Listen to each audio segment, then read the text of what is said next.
Ako po ay si Bayani Yani Rumbawa, recognized na first Filipino coin engraver ng Bangko Sentral ng Pilipinas.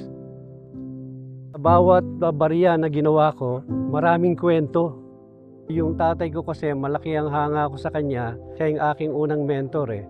So meron ako isang coin na ginawa, yung profile niya yung ginamit ko. Isa akong artista sa sining na mahilig kumanta at mahilig sumayaw. Tatanda at lilipas rin ako, ngunit may mga baryang iiwanan sa inyo. Alaala. Kung tinatawag akong the man behind the Philippine coin, yung asawa ko ay the woman behind.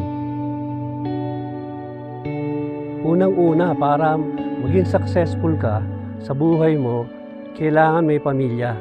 Meron kang focus.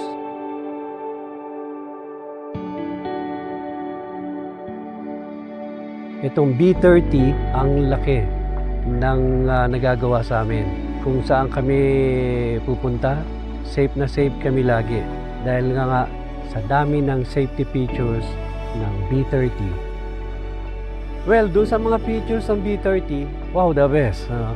Bilang isang senior citizen, so wala ka nang gagawin.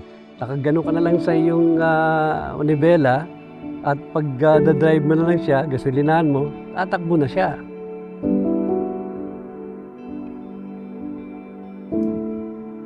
As a dad, I approve Bike B30 for my family.